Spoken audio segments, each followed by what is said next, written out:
చదవండి. పరిశుద్ధ గ్రంథం బైబిల్ తెరిచి చదువు వచ్చే వాళ్ళైతే ఆ బైబిల్ తెరిచి చదవండి, చూసుకోండి. చదువు రాకపోతే ఇటు చూస్తూ ఉండండి. యెషయా గ్రంథం 14వ అధ్యాయం. యెషయా గ్రంథం 14వ అధ్యాయం 24వ వచనం చదివితే చదవగలిగిద్దాం. 14:24 యెషయా గ్రంథం.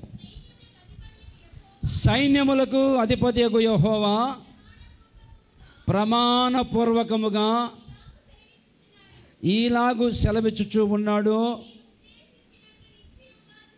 నేను ఉద్దేశించినట్లు నిశ్చయముగా జరుగును,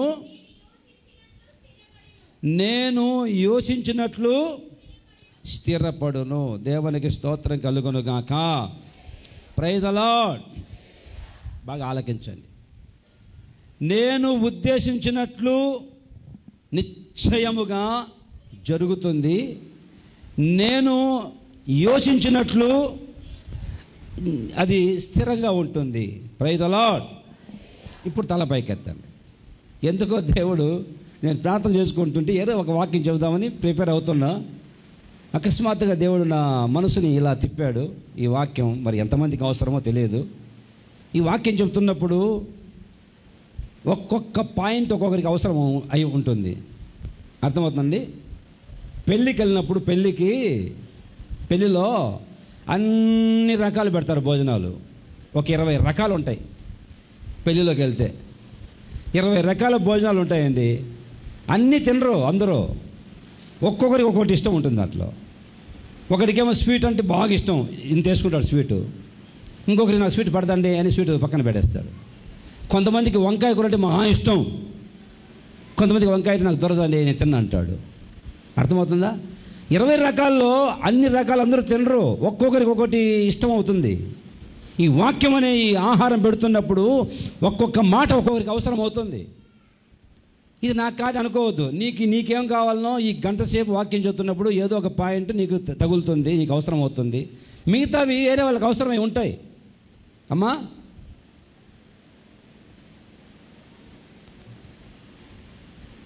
ఈ వీడియో తీస్తున్నారు, చెప్పకూడదు. నాకు అందుకే భయం పుట్టి లైవ్ ఇద్దామనుకొని మాచాలు లైవ్ ఇవ్వలేకపోతున్నా. ఎందుకంటే నిద్రపోతాం లేపుకుంటా ఇదే వ్యవహారం. లైవ్లో చూశారనుకోండి ఎవరన్నా, ఏంటి పాస్టర్ నిద్రపోతాం లేపుతున్నా అనుకుంటారు. నిద్రపోకుండా శ్రద్ధగా వాక్యం ఇద్దాం. ఈ చెప్తున్న వాక్యము ఎవరెవరికి ఏం అవసరమో ఆత్మదేవుని తెలుసు, నాకు తెలియదు. ఈ సంఘంలో ఉన్న పరిస్థితి నాకేం తెలుసు, మీలో ఉన్న బాధ నాకేం తెలుసు, దేవునికి తెలుసు. అందుకే ఎప్పుడు ఎవరితో ఎలా మాట్లాడాలో ప్రభువుకు తెలుసు. స్పష్టంగా చెప్తున్నాడు నా దేవుడు, ప్రమాణపూర్వకముగా దేవుడే చెప్తున్నాడు. ప్రమాణం చేస్తున్నా అంటే ఒక వాగ్దానపూరితంగా మాట్లాడుతున్నాడు. సైన్యములకు అధిపతి యెహోవా ప్రమాణపూర్వకముగా ఇలాగ సెలవిస్తూ ఉన్నాడు. ఏమని? నేను ఉద్దేశించినట్లు నిశ్చయముగా జరుగును, నేను యోచించినట్లు. మనుషులు కొన్నిసార్లు ప్రమాణం చేస్తాం, నా మీద ఒట్టు, నా తోడు, నా పిల్లల మీద ఒట్టు. కొంతమంది మన వాళ్ళు ఉన్నారు, కావాలంటే చెప్పు, బైబిల్ మీద ప్రమాణం చేస్తా. బైబిల్ మీద నేను ఆ మాట అనలేదు. గొడవ వచ్చినప్పుడు కొంతమంది గొడవ వస్తే బైబిల్ మీద పెట్టి ప్రమాణం చేస్తాను, కావాలంటే నేను అలా అనలేదు అని ప్రమాణాలు చేస్తుంటారు. కొన్నిసార్లు పిల్లల మీద ఒట్టు పెడతారు. కొన్నిసార్లు ఈ కొంతమంది తాగుబోతుంటారు, తాగుబోతులు వాళ్ళ మీద పెట్టుకోరు. నీ మీద ఒట్టు, భార్య మీద, నీకు తాగనంటాడు, మళ్ళీ తాగుతాడు, సస్తే నువ్వు సావు అన్నట్టుగా. తాగుబోతాళ్ళు కొంతమంది వాళ్ళ మీద ఒట్టు పెట్టుకోరు. నా మీద ఒట్టు, నేను తాగనరు. నీ మీద ఒట్టు కావాలని చెప్తున్నా, నీ మీద ఒట్టు తాగను అంటాడు భార్య మీద. అర్థమవుతుందండి? రకరకాలుగా మనం ఒట్టు పెట్టుకుంటాం అప్పుడప్పుడు. కానీ ఇక్కడ దేవుడే చెప్తాడు ప్రమాణపూర్వకముగా. అంటే దేవుడే ప్రమాణం చేస్తున్నాడు, నిశ్చయముగా నేను ఉద్దేశించినట్లు నీ జీవితంలో జరగబోతూ ఉంది. నా ఆలోచన నీ లైఫ్లో స్థిరపరచబడుతుంది. ఈరోజు బాగా ఆలోచించండి. ఎందుకు ఈ వాక్యం ప్రభు చెప్పమన్నాడు చెబుతున్నా. ఇక్కడ రకరకాల ఉద్దేశాలతో వచ్చి ఉండొచ్చు. మీరు ఏదో ప్లాన్లు వేసుకొని నీ లైఫ్ గురించి, నీ కుటుంబం గురించి, నీ పిల్లల గురించి రకరకాల ఉద్దేశాలతో, రకరకాల ప్లాన్లతో ఇక్కడికి వచ్చి ఉంటారు. రాబోయే కాలంలో ఎలా చేయాలని. ఈరోజు దేవుడు అంటాడు, కాదు కాదు కాదు, నిశ్చయముగా నేను ఉద్దేశించినట్లే నీ జీవితం జరగబోతూ ఉంది. నీ ప్లాన్లు తలకిందులు అవుతాయి. నువ్వు ఊహించినట్టు జరగదు. నా దేవుని ఉద్దేశాలు వేరు, నీ ఉద్దేశాలు వేరు. నా దేవుని ప్లాన్లు వేరు, నీ ప్లాన్లు వేరు. ఇక్కడ నిలబడి వాక్యం చెబుతున్నానే నేను, తలపైకి తలకిస్తారా? కడప జిల్లా వేంపల్లి మా ఊరు, పులివెందుల దగ్గరలో మా ఊరు. వేంపల్లి పులివెందుల దగ్గరలో మా ఊరు. నా ప్లాన్లు వేరు, నా ఉద్దేశాలు వేరు. ఒక ఆర్టిస్ట్గా ఈ పాటికి నేను సేవకు రాకుండా ఉంటే ఈ పాటికి హైదరాబాద్లో అన్నపూర్ణ స్టూడియోలో ఏమండి ఒక పబ్లిసిటీ ఆర్టిస్ట్గా ఉండేవాడిని. నేను 1997 సంవత్సరం సినిమా యాక్టర్ నాగార్జున మనిషిని పంపించాను నా కోసం కడప జిల్లా పొద్దుటూరులో నేను డిగ్రీ చదువుకుంటూ ఆర్టిస్ట్గా మా షాప్ పేరు గంగా ఆర్ట్స్ అని చెప్పి పెట్టుకొని సినిమా కటౌట్లు వేస్తూ ఉండేవాడిని. సినిమా కటౌట్లు వేసుకుంటూ మా దేవత పేరు పెట్టుకొని గంగమ్మ మా దేవత. నేను పుట్టుకతో క్రిస్టియన్ కాదు, ఒక విగ్రహారాధన కుటుంబంలోంచి వచ్చాను, ఒక అన్యుల కుటుంబంలోంచి వచ్చాను. ప్రభు అంటే సరిపోదు, క్రైస్తవులు అంటే అసహించుకునేవాడిని, యేసుని నమ్ముకుని అంటే పక్క అనేవాడిని. అటువంటి పరిస్థితుల్లో ఉన్న నన్ను ఆర్టిస్టుగా ఉండి ఏమండి అప్పటికే నా దగ్గర 10 మంది వర్కర్స్ ఉన్నారు. 97 సంవత్సరంలో బాగా ఆలకించాలా. సినిమా కటౌట్ వేసి కొత్త సినిమా వస్తుందంటే అది చిరంజీవి కానీ, బాలకృష్ణ, నాగార్జున, వెంకటేష్, మహేష్ బాబు, కళ్యాణ్, అందరి హీరోలు కొత్త సినిమా రిలీజ్ అవుతుందంటే నా దగ్గర వచ్చి కటౌట్ వేసుకుంటారు. సైన్ బోర్డ్స్గా రాసేవాళ్ళము, పబ్లిసిటీ చేసేవాళ్ళము, అడ్వర్టైజ్మెంట్ చేసేవాళ్ళం అంటారండి, బ్యానర్స్ కట్టేవాళ్ళం, పాలిష్ బండ్ల మీద అక్షరాలు మొలిచేవాళ్ళం. అప్పట్లో కంప్యూటర్ లేదు, చేత్తోనే అక్షరాల్ని పాలిష్ బండ్ల మీద అక్షరాల్ని మొలుస్తూ ఉండేవాళ్ళం. రకరకాల స్టిక్కరింగ్ చేసేవాళ్ళం, స్క్రీన్ ప్రింటింగ్ చేసేవాళ్ళం. మా దగ్గర చాలా డిపార్ట్మెంట్లు ఉండేవి. నాగార్జున మనిషిని పంపిస్తే, శిశేంద్ర సినిమాకు బొమ్మలు వేస్తే నేను చూసి నాగార్జున మనిషిని పంపిస్తే ఎంత ఇస్తారు జీతం అడిగా నేను. అన్నపూర్ణ స్టూడియోలో వర్క్ చేయాలంటారు మీరు, నాగార్జున గారు పంపించారంటే ఎంత ఇస్తారు జీతం అని 5,000 ఇస్తామన్నారు. ఎప్పుడు 97 సంవత్సరంలో 5,000. అప్పటికి నాకు 10,000 ఖర్చు అవుతుంది నెలకి. 97 సంవత్సరంలో నెలకు 10,000 రూపాయలు నాకు ఖర్చు అవుతుంది, నా రెంట్లు కానీ పిల్లల జీతాలు కానీ. ఒకవేళ నేను కనుక అలా వెళ్ళింటే ఈ పాటికి ఆ సినిమా ఫీల్డ్లో ఉండి ఆ పబ్లిసిటీ ఆర్టిస్ట్గా ఉండేవాడిని. నా ఉద్దేశం అంతా, నాకు ఆర్ట్ అంటే ప్రాణం. ఈ రాయడం అంటే, వాక్యాలు రాయడం కానీ, సినిమా బొమ్మలు వేయడం అంటే నాకు పిచ్చి ప్రాణం. సేవ అంటే యేసుప్రభువు నమ్ముకొని నాకు అసలు ఇష్టమే ఉండేది కాదు. అట్లాంటిది నా ఉద్దేశము, నాకు ప్రాణంతో సమానమైన ఆ పెయింటింగ్ ఫీల్డ్, ఆ ఆర్టిస్ట్గా ఉన్న నన్ను నా దేవుడు ఆయన ఉద్దేశాన్ని నా పట్ల నెరవేర్చాడు. స్తోత్రం కలుగును గాక. చూసారా, నేను ఆర్టిస్ట్గా ఆర్ట్ వేసి బొమ్మలు వేసి గ్యాలరీ పెట్టి బొమ్మలు వేలకు అమ్ముకుందాం, మంచి స్థాయి పొజిషన్కి వెళ్ళిపోవాలని చెప్పి రకరకాల ప్లాన్ చేసుకుంటున్నా. నా దేవుడు నా మైండ్ని అలా తిప్పి, నాకు ఈ సేవకి సంబంధమే లేదు, ఈ బైబిల్కి నాకు అసలు కుదరదు, పొత్తు కుదరదు. మరి ఎలా మార్చాను నా దేవుడు?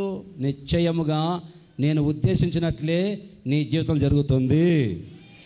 నేను ఊహించుకోవాలా. ఇప్పుడు చూడండి ఎంతమంది మహానుభావులు ఉన్నారు ఇక్కడ, రకరకాల ఉద్యోగాలు చేసేవాళ్ళు, ఏమండి మంచి మంచి పొజిషన్లో ఉండేవాళ్ళు ఉన్నారు. వాళ్ళందరికీ నన్ను నిలబెట్టి వాక్యం చెప్పిస్తున్నారంటే, నేను ఒక ఆర్టిస్టు, ఒక పెయింట్ చేసేవాడిని, అదంటే పిచ్చి, నాకు ప్రాణం ఆర్ట్ అంటే. అట్లాడితే నన్ను తీసుకొచ్చి దేవుడు ఇక్కడ వాక్యం చెప్పిస్తున్నానంటే ఒకసారి కూర్చొని ఆలోచిస్తే ఎలా సాధ్యం ప్రభువా? ఆయన అంటాడు, నా ఉద్దేశాలు నెరవేరుస్తాను. హల్లెలూయా, దేవునికి స్తోత్రం కలుగును గాక. ఈరోజు ఈ వాక్యం వింటున్న నీ జీవితంలో నా ప్రభువు దేవుని ఉద్దేశాలు నెరవేర్చబోతూ ఉన్నాడు. నువ్వు ఒక్కటి చేయాల్సింది, ప్రభువా నా ఆలోచనలు వద్దు, నీ చిత్తమే జరిగించు ప్రభువా, నీ ప్లాన్ ప్రకారం నన్ను నడిపించు ప్రభువా, నా కుటుంబాన్ని, నా పిల్లల్ని, నా వ్యక్తిగత జీవితాన్ని, నా ఆత్మీయ జీవితాన్ని నీ చిత్తానుసారంగా, నీ ప్లాన్ ప్రకారం, నీ ఉద్దేశ ప్రకారం నన్ను నడిపించు ప్రభువా. నువ్వు అప్పగించుకుంటే ఈ రోజు నుంచి నా ప్రభు ఆయన ఉద్దేశ ప్రకారం నడిపించబోతూ ఉన్నాడు. నమ్మిన వాళ్ళ బిగ్గరగా ఆమేన్ చెబుదామా? ఆమేన్, హల్లెలూయా. అర్థమవుతుందండి? ఏమో నాకు రకరకాల ఉద్దేశాలు ఉన్నాయి, మీకు రకరకాల ఉద్దేశాలు ఉండొచ్చు. అలా చేయాలి, రాబోయే రోజుల్లో వచ్చే సంవత్సరం ఇలా చేయాలి, ఇవన్నీ ప్లాన్ చేసుకుంటూ ఉంటావు. కానీ నా ప్రభు అలా జరగనివ్వకుండా మరొక్క మార్గంలో నిన్ను నీ హృదయాన్ని త్రిప్పి, నీ మనసు త్రిప్పి నడిపించబోతూ ఉన్నాడు. ఇప్పుడు నేను చెప్పాలనుకున్న వాక్యం ఏంటంటే, మళ్ళీ చదువు మాటని, యెహోవా ఇలాగూ ప్రమాణపూర్వకంగా ఇలా సెలవిస్తున్నాడు, నేను ఉద్దేశించినట్లు ఎట్లా నోరు చేసి చెప్తారా? నేను ఉద్దేశించినట్లు నిశ్చయముగా, షూర్లీ. నిశ్చయముగా అంటే షూర్లీ జరుగుతుంది. నేను ఉద్దేశించినట్లు నిశ్చయముగా నీ జీవితం జరిగిస్తాను. హల్లెలూయా. నిశ్చయముగా ఏం జరిగిస్తాడు ఆయన? నిశ్చయంగా ఏం చేస్తాడు మన జీవితాలలో? ఈరోజు నేను ఆ విధంగా ఆ టాపిక్ మీద చెబుదామని ప్లాన్ చేసుకున్నా. దేవునికి స్తోత్రం కలుగును గాక. నిశ్చయముగా నా ప్రభు మన జీవితాల్లో ఏం నెరవేరుస్తాడు, ఏం చేస్తాడు, నిశ్చయముగా ఏం చేయబోతున్నాడు, ఏం చేస్తాడు. కొన్ని మాటల్ని, ఒక 3-4 విషయాలు నిశ్చయముగా చాలా ఉన్నాయి బైబిల్లో. నిశ్చయముగా ప్రభు చేసే కార్యాలు. నిశ్చయముగా అంటే షూర్లీ, ఇక దానికి తిరుగులేదు, ఖచ్చితంగా 100% నిశ్చయముగా నేను నా ఉద్దేశాలను నీ జీవితం నెరవేరుస్తాను. నిశ్చయముగా ఏం చేస్తావయ్యా మా జీవితాలలో? ఏ ఉద్దేశాలు కలిగి ఉన్నావు? ఎలాంటి కార్యాలు చేస్తావు నిశ్చయముగా? ఒక 3-4 విషయాలు చెప్తాను. నిద్రకు చోటు ఇవ్వద్దు. నిద్ర వస్తే వెంటనే నీళ్ళతో మొంగ కడుక్కోండి. అమ్మ మీరు గమనిస్తున్నాండి, పక్కన ఎవరైనా ఆ నిద్రపోతున్న కొంచెం చూసి నిద్రపోతుంటే కనుక మోచేత పొడవండి, ఏం పర్లేదు, మోచేత పొడవండి. యేసన్న గారు చెప్పారులే. Praise the lord. ఎందుకంటే ఇంత ప్రయాసపడి వచ్చారు, వాక్యం వినకుండా వృధాగా వెళ్ళిపోతే వ్యర్థమైపోతుంది నీ ప్రయాస అంతా. కనుక వచ్చి కాసేపు ఈ వాక్యం వింటే నిశ్చయముగా నీ జీవితంలో నా ప్రభు మేలు దయచేయునుగాక. ఆమేన్. నిశ్చయముగా నా ప్రభు ఎలాంటి కార్యాలు చేస్తాడు, ఏం చేస్తాడు నిశ్చయముగా? మొదటి మాట చదవండి. మొదటి మాట ఆదికాండము 50వ అధ్యాయము. ఆదికాండం 50వ అధ్యాయము 24వ వచనం చదువుతూ అలగిద్దాం. ఆదికాండము 50వ అధ్యాయము 24వ వచనం చదువుతూ శ్రద్ధగా ఆలకిద్దాం. యోసేపు తన సహోదరులను చూచి, నేను చనిపోవచ్చున్నాను, అదిగో నేను చనిపోవచ్చు ఉన్నాను, దేవుడు నిశ్చయముగా మిమ్ములను చూడవచ్చి, చాలు, పాలు తేనెలు ప్రపంచ దేశం తీసుకెళ్తాడు. దేవుడు నిశ్చయముగా చూడడానికి వస్తాడు. దేవునికి స్తోత్రం కలుగునుగాక.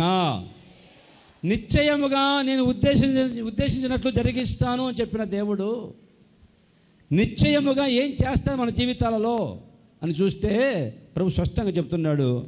యోసేపు చెప్తున్నాడు. యోసేపు చనిపోయే ఆ సమయంలో, అవసాన దశలో, ఇక చనిపోతున్న ఆ సందర్భంలో, ఆ రోజుల్లో అందరినీ పిలిచి తన కుమారుల్ని, తన బంధువుల్ని, తన తోబుట్టువుల్ని అందరినీ పిలిచి ఈ మాట చెప్తున్నాడు చనిపోయే ముందు.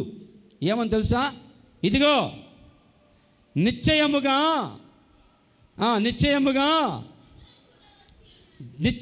దేవుడు మిమ్మల్ని చూడవస్తాడు. చూడడానికి వస్తాడు.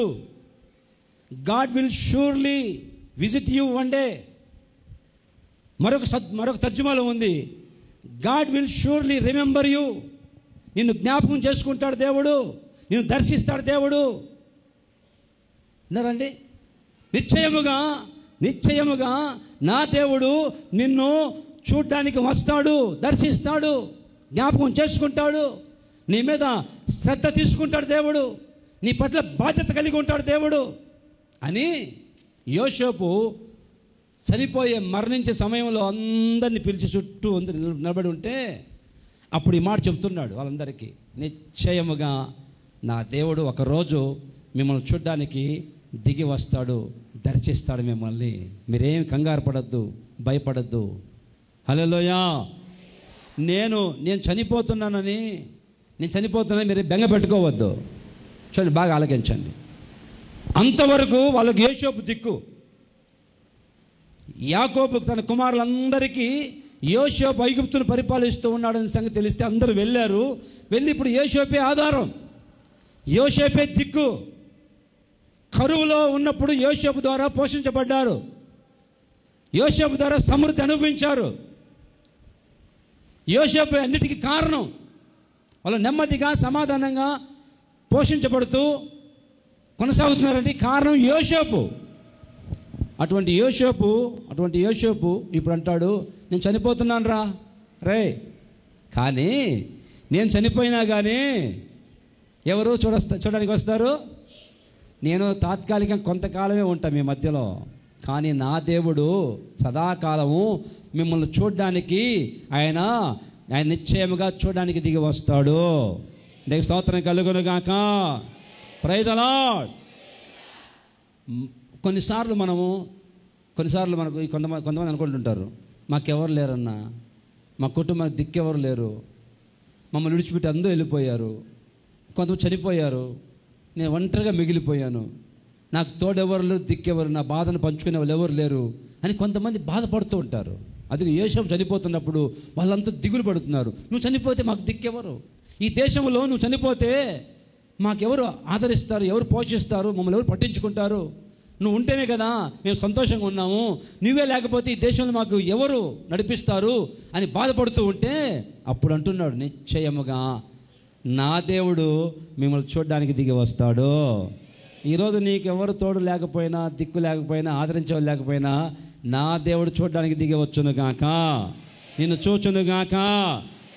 యోసేపు అంటాడు, బానిసగా ఈ దేశానికి వచ్చిన నన్ను బంధకాల మధ్యలో, అవమానాల మధ్యలో, శ్రమల మధ్య కుంగిపోతున్న నన్ను నా దేవుడు చూచి పైకి లేపి ఈ దేశాన్ని పరిపాలించే నాయకుడిగా నన్ను మార్చాడు. నా దేవుడు నన్ను చూశాడు. నన్ను చూసిన దేవుడు మిమ్మల్ని చూడడానికి ఒకరోజు వస్తాడు. ఆమేన్. అంటారండి, మిమ్మల్ని చూడడానికి ఒకరోజు దిగి వస్తాడు దేవుడు. కంగారు పడబాకండి. కొంతమంది చనిపోయేటప్పుడు, ముసలి వయసులో చనిపోయేటప్పుడు పిల్లల్ని పిలిచి చెప్తారు కొంతమంది, అరే ఇదిగో ఆస్తి, అమ్మాయి ఊరి బయట ఫ్లాట్ కొన్నాను, పెద్దోడా ఇది నువ్వు తీసుకో, చిన్నోడా అదిగో ఒక గుంటూరు రోడ్లో ఉంది ఆ ఫ్లాటు కొండమూడు దగ్గర, అది నువ్వు తీసుకోరా అని ఆస్తి పంపకాలు, చనిపోయేటప్పుడు ఆస్తి పంపకాలు చేసి వింటారండి, అన్ని పంపకాలు చేసి కొన్నిసార్లు కొంతమంది వారి పిల్లలకి నూరి పోస్తారు. కోపం, అరే పలానా వాళ్ళు తిట్టారా నన్ను, వాళ్ళంతా చూడరా అని చనిపోయేటప్పుడు చెప్తారు. కానీ యోసేపు వాళ్ళకి నిరీక్షణని కలిగేటట్లుగా వాళ్ళకి నూరి పోస్తూ ఉన్నాడు. స్తోత్రం కలుగును గాక. నిరీక్షణ కలిగి ఉండాలని వాళ్ళకి, అరే ఇదిగో మీరేం బాధపడబాకండి, నేను ఉన్నా లేకపోయినా నా దేవుడు మీకు తోడుగా ఉంటాడు, నా దేవుడు నిశ్చయంగా మిమ్మల్ని చూడడానికి దిగి వస్తాడు ఒకరోజు, మీరు అదే పడబాకండి, ఎవరు మాకు తోడుగా ఉంటారు, ఎవరు పోషిస్తారని భయపడద్దు, ఆయన దిగి వస్తాడు, మిమ్మల్ని పాలు తేనెలు ప్రవహించే దేశంలోకి, ఆనందకరమైన దేశంలోకి నా దేవుడు మిమ్మల్ని తీసుకొని వెళ్తాడు. ఆమేన్. హల్లెలూయా. అంటారండి, మనుషులు కొన్నిసార్లు చూడకపోవచ్చు అండి. నీ కుటుంబ పరిస్థితిని చూసి కొంతమంది దాటి వెళ్ళిపోవచ్చు. నీవు ఉన్న పరిస్థితుల మధ్యలో, కష్టాల్లో, కన్నీళ్ళ మధ్యలో ఉంటే బాగా దగ్గర వాళ్ళే, నీ సొమ్ము తిన్న వాళ్ళే దగ్గరికి వస్తే నేను చూస్తే ఎక్కడ నేను పిలుస్తావేమో, హెల్ప్ చేయమని అడుగుతావేమో అని చెప్పేసి భయపడిపోయి వాళ్ళు చూచున్నట్టుగా ముఖం తిప్పుకొని వెళ్ళిపోతారు. కొన్నిసార్లు ముఖం తిప్పుకొని పట్టించుకొని వెళ్ళిపోవచ్చు. కానీ ఇక్కడ నా ప్రభు అంటాడు, యోసేపు చెప్తున్నాడు, నిశ్చయముగా నా దేవుడు మిమ్మల్ని ఏ స్థితిలో నువ్వు పడి ఉన్నావో నా ప్రభు చూడవచ్చును గాక, నిన్ను దర్శించును గాక, నిన్ను జ్ఞాపకం చేసుకున్నాను గాక. హాగరు అంటుంది, హాగరు ఇంట్లోంచి తరిమేస్తే నిండు గర్భవతిగా ఉన్న హాగరు ఆ బెయేర్షెబా అరణ్యంలోకి అటు ఇటు తిరుగుతుంటే దూత అంటుంది, హాగరు ఎక్కడి నుంచి వచ్చావు, ఎక్కడికి వెళ్తున్నావు? మా యజమానురాలు దగ్గర నుంచి వస్తున్నానయ్యా. ఎక్కడికి వెళ్తున్నావు? తెలియదు బాబు ఎక్కడికి వెళ్ళాలో, తిరిగి ఇంటికి వెళ్ళు అని చెప్తే అప్పుడు అంటుంది, అదిగో నాయన నువ్వెవరు తెలుసా, ఎల్ రోహి నన్ను చూచవే వందనమయ్యా. ఎల్రోహి ఎల్రోహి నన్ను చూచావే వందనమయ్యా, నన్ను చూచావే వందనమయ్యా, నన్ను చూచావే వందనమయ్యా. నిన్ను ప్రేమించదన్ పూర్ణ బలముతో ఆరాధింతున్. ఆరాధన ఆరాధన ఆరాధన ఆరాధన ఆరాధన ఆరాధన ఆరాధన ఆరాధన. ప్రేమించదన్ అధికముగా ఆరాధింతున్ ఆసక్తితో. ప్రేమించదన్ అధికముగా ఆరాధింతున్ ఆసక్తితో. పూర్ణ మనసుతో ప్రేమించదన్ పూర్ణ బలముతో ఆరాధింతున్. ఆరాధన ఆరాధన ఆరాధన ఆరాధన ఆరాధన ఆరాధన ఆరాధన ఆరాధన. ఎల్రోహి ఎల్రోహి నన్ను చూచవే వందనమయ్యా. ఎల్రోహి ఎల్రోహి నన్ను చూచవే వందనమయ్యా, నన్ను చూచవే వందనమయ్యా, నన్ను చూచవే. హల్లెలూయా. నిశ్చయముగా నా దేవుడు నిన్ను చూడడానికి వస్తాడు. నువ్వు ఏ స్థితిలో పడిపోయి ఉన్నావో, ఏ బాధలు కుమిలిపోతున్నావో, ఏ కన్యల మధ్యలో కుమిలిపోయి ఏడుస్తూ ఉన్నావో అందరూ చూసి చూడట్టుకు వెళ్ళిపోవచ్చు. నా దేవుడు అలా కాదు, ఆయన చూడ్డానికి దిగి వస్తాడట. హాగర్తో అన్నాడమ్మా ఇంటికి వెళ్ళు, ఎన్నికి వెళ్ళు, చూస్తున్న దేవుడు అయ్యా, నీవు నా బాధను చూసావయ్యా, నువ్వు చస్తావు హిజ్కియా, నువ్వు చచ్చిపోతావు అని సామాన్ సర్దుకో, చక్కబెట్టుకో ఇల్లు అనేసరికి అలా గోడ వైపు తిరిగి ప్రార్థన చేస్తూ ఉంటే వెంటనే దేవుడు అంటాడు, దేవా దేవుడు నీవు కన్నీళ్ళు విడుచుట, చెప్పండి చెప్పండి, నీవు కన్నీళ్ళు విడుచుట నేను చూశాను హిజ్కియా, నేను చూస్తూ ఉన్నా, నీ బాధంతా చూస్తూనే ఉన్నా, నేను గమనిస్తూనే ఉన్నా. ఈరోజు నా ప్రభు నేను చూస్తూ ఉన్నాడు. God is looking at you. నా ప్రభుని చూస్తూనే ఉన్నాడు, నీ దుస్థితి చూస్తున్నాడు, నువ్వు ఎలా సఫర్ అవుతున్నావో, ఏ ప్రాబ్లమ్స్తో బాధపడిపోతున్నావో నా దేవుడు నిన్ను గమనిస్తూనే ఉన్నాడు. ఊరికి వృధాగా వెళ్ళిపోడు నా దేవుడు. చెప్తున్నాడు యోసేపు, చూడ వస్తాడు ఖచ్చితంగా నిశ్చయముగా. చూసిన దేవుడు మిమ్మల్ని విడిచిపెట్టి వెళ్ళడు. ఆనందకరమైన దేశంలోకి, పాలు తెలు ప్రపంచ దేశంలోకి మిమ్మల్ని తోడుకొని వెళ్తాడు. హల్లెలూయా, ప్రైజ్ ది లార్డ్. ఈరోజు ఒకవేళ నువ్వు బాధపడుతున్నా, నన్ను ఎవరు చూడట్లేదయ్యా, మమ్మల్ని ఎవరు పట్టించుకోలేదు, మేము బాధల్లో ఉన్నాము, శ్రమల్లో ఉన్నాము, మా వాళ్ళు ఎవరు, నా కొంతమంది అక్కలు ఉండొచ్చు, అయ్యా నా భర్త ఇంత బాధపడుతున్నా చూచున్నట్టుగా వెళ్ళిపోతాడయ్యా, నా పిల్లలు కూడా పట్టించుకోరు, చూసినట్టుగా వెళ్ళిపోతారయ్యా, మా అన్నోళ్ళు ఉన్నారు, మా అన్నలు మా తోబుట్టులు ఉన్నారు, చూచున్నట్టుగా వెళ్ళిపోతున్నారు, పరిస్థితి పట్టించుకోవట్లేదు, నాకు ఏ హెల్ప్ చేయట్లేదు, ఏ సహాయం చేయట్లేదు.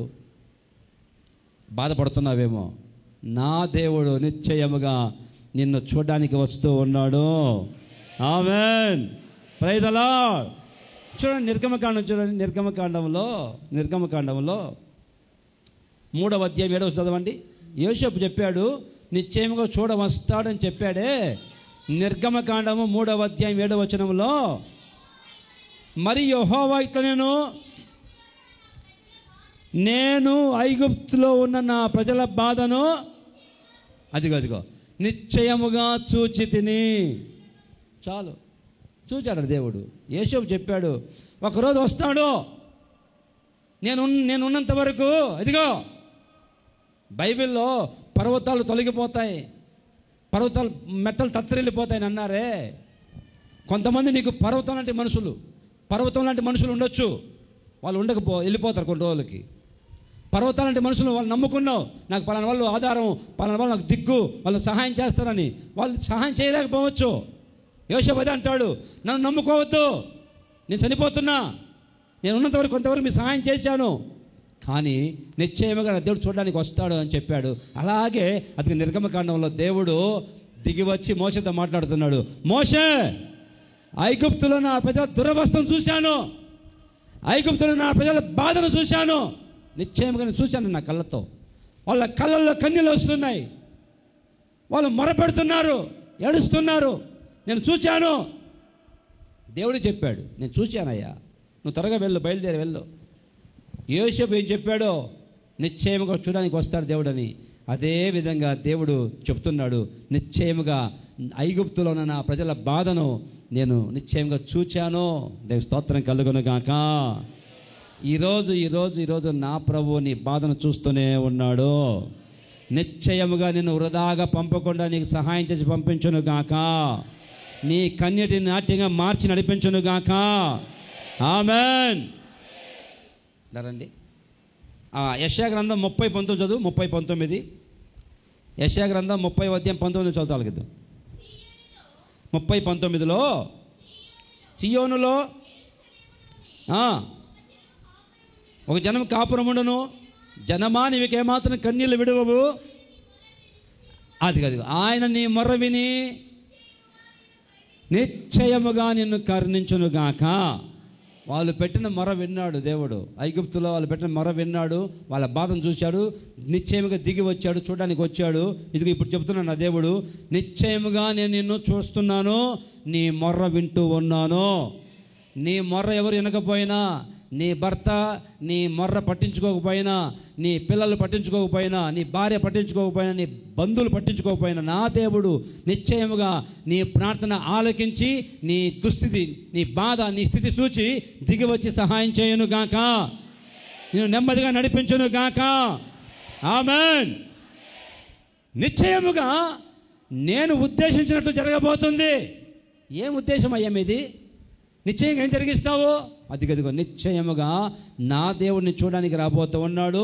నిశ్చయంగా నీ మొర్ర వింటాడు, నీ కన్నీళ్ళు తుడుస్తాడు, నీ బాధను కొట్టివేయనుగాక. ఏ బాధతో ఇక్కడికి వచ్చావో, కన్నీళ్ళతో ఇక్కడికి వచ్చావో, ఈరోజు నా ప్రభు చెబుతున్నాడు, నిశ్చయముగా నేను నిన్ను చూస్తూ ఉన్నాను, నీ మొర్ర వినబోతూ ఉన్నాను. ఈ ప్రార్థన ముగించి వెళ్ళేటప్పుడు నువ్వు ప్రార్థన చేసుకో. నీ బాధ ఏమిటో చెప్పు ప్రభువుకి. ఇదిగో నా బాధ ఇది, ఇంతకాలం ఇలా నేను బాధపడిపోతున్నాను, నా సమస్య ఇది, నా ప్రాబ్లమ్స్ ఇలా ఉన్నాయి, ఇలా నేను పలానా విషయంలో నేను సఫర్ అయిపోతున్నానయ్యా అని నువ్వు ప్రభువుకి చెప్పు. నిశ్చయముగా నా ప్రభు నీ మొర ఆలకించి నీ బాధను కొట్టివేయనుగాక. ఆమేన్. నేను చెప్పాలనుకున్న వాక్యం ఒకటి, ప్రభు ఇది చెప్పమంటున్నాడు. మరి నిశ్చయముగా నేను ఉద్దేశించినట్లు జరగబోతుంది చెప్పు వాళ్ళకి. సరే ప్రభు, నిశ్చయంగా ఏం చేస్తావు? నిశ్చయముగా నేను చూడడానికి వస్తాను వాళ్ళ కన్నీళ్ళు. నిశ్చయముగా మరి నేను వింటాను చెప్పు. ఈరోజు నా దేవుడు నిన్ను చూచి, నీ బాధ చూసి, నీ హృదయాల్ని అంతరంగంలో కుమిలిపోతున్న నీ వేదనంతా చూసి గమనించి నీకు నా దేవుడు నీ మొర్ర విని సహాయం చేయనుగాక, నిశ్చయముగా కార్యం జరిగించునుగాక. నువ్వు నమ్మావంటే ఈరోజే కార్యం జరిగించునుగాక. నమ్మిన వాళ్ళు బిగ్గరగా ఆమేన్ చెబుతారా? హల్లెలూయా చెబుదాం. హల్లెలూయా, ప్రైజ్ ది లార్డ్. ఐగుప్తులో ఆ ప్రజల బాధను చూసిన దేవుడే నిశ్చయంగా చెప్తున్నాడు, నీ బాధను చూస్తూ ఉన్నాడు, నీ మొర్ర వినబోతూ ఉన్నాడు. రెండో మాట చదువుతాం, ఆలకిద్దాం. రెండో మాట, దేవుని స్తోత్రం కలుగును గాక. రెండో మాట చదవండి. యోబు గ్రంథం, బాగా తెలిసిన వాక్యాలే, ఎన్న వాక్యాలే, మరొకసారి విందాం. యోబు గ్రంథము 11వ అధ్యాయము 16వ వచనం. యోబు గ్రంథం 11:16లో ఒక మాట చదువు ఆలకిద్దాం. యోబు గ్రంథము 11వ అధ్యాయము 16వ వచనంలో, నిశ్చయముగా, దురాశ కాదు, నిశ్చయముగా నీ దుర్దశను నీవు మరిచిపోతావు, దాటిపోయిన పారు నీటిని జ్ఞాపకము చేసుకున్నట్లు నీవు దానిని జ్ఞాపకం చేసుకునేదవు. ఇప్పుడు తలపైకి ఎత్తండి చాలు. రెండవదిగా నిశ్చయముగా నా దేవుడు ఏం చేస్తాడయ్యా అంటే, నిశ్చయముగా నేను ఉద్దేశించిన జరుగుతుంది అన్నాడే. ఒకటి ఏం చేస్తావా, నిశ్చయముగా దేవుడు చూడడానికి వస్తాడు, నిశ్చయంగా నీ మొర వింటాడు. రెండవదిగా నిశ్చయముగా నీ దుర్దశను నీవు మర్చిపోతున్నావు. ఆమేన్ చెబుతాం బిగ్గరగా, ఆమేన్. నిశ్చయముగా నీ దుర్దశను మర్చుదువు గాక. హల్లెలూయా. అవి ఎట్లా మర్చిపోతావంటే, అక్కడ ఉంది స్పష్టంగా, దాటిపోయిన పారే నీటిని జ్ఞాపకం చేసుకున్నట్లు నీవు దానిని, నీ దుర్దశ అంట, నీ దుర్దశ తలబెక్కి తలకించండి. నీళ్ళు పారుతుంటాయే ఆ కాలువలో, నదిలో నీళ్ళు ఫోర్స్గా పారుతున్నప్పుడు రాళ్ళు కూడా కొట్టుకుపోతాయి. నేను చూశాను కదండి, ఆ క్లౌడ్ బరస్ట్ అని అక్కడ ఆ ప్రాంతంలో ఒక్కసారిగా మేఘాలు విరుచుకుపడిపోయి బురదతో కప్పేసాయి ఊరినే. 100 మంది గల్లంత అయిపోయారు. ఒక్కసారిగా మొత్తం కొండలు చెట్లు ఏమంటే అన్నీ కొట్టుకుపోతున్నాయి ఆ ప్రవాహం దాటికి. ప్రభు అంటాడు, నీ దుర్దశ నీరు పారునట్లుగా కొట్టుకుపోతుంది. ఆ పారిపోయి నీళ్ళు అలా తిరిగి వెనక్కి రావో, అలాగే నీ దుర్దశ కొట్టుకుపోవును గాక. నీ దుర్దశ పారే నీళ్లు కొట్టుకుపోయినట్లుగా కొట్టుకుపోవును గాక. దుర్దశ అంటే ఏంటి? దుర్దశ అంటే ఏంటి? ఇంగ్లీష్ బైబిల్లో చూస్తే దుర్దశ అంటే వరి లేక పెయిన్, నీ చింత, నీ బాధ. దుర్దశ అంటే నీ బాధ, నీ చింత అంతా నీళ్ళలో కొట్టుకుపోయినట్లుగా, ప్రవాహంలో అన్ని చెట్లు రాళ్ళు కొట్టుకుపోయినట్లుగా నీ దుర్దశ అంతా కొట్టుకుపోయి ఇంకెప్పుడు కనిపించకుండా, జ్ఞాపకం రాకుండా కొట్టుకుపోవును గాక. ఆమేన్. దాటిపోయిన నీళ్లు ఎలా తిరిగి జ్ఞాపకము రావో, దాటిపోయిన పారిపోయిన నీళ్ళు, పారుతున్న నీళ్ళు, ఒకసారి పోయిన నీళ్ళు మళ్ళీ తిరిగి ఎలా రావో, నీ దుర్దశ అలాగే కొట్టుకుపోవును గాక. నీ బాధ, నీ చీకు చింత అలాగ ప్రవాహంలో కొట్టుకుపోయినట్టుగా కొట్టుకుపోవును గాక. ఇంతవరకు ఏ చింతతో వచ్చావో, ఏ పెయిన్తో వచ్చావో ఇక్కడికి, నా ప్రభు చెప్తున్నాడు, నిశ్చయముగా నీ దుర్దశను నీవు ఇక మర్చిపోబోతున్నావు. అది ఎగిరిపోవును గాక.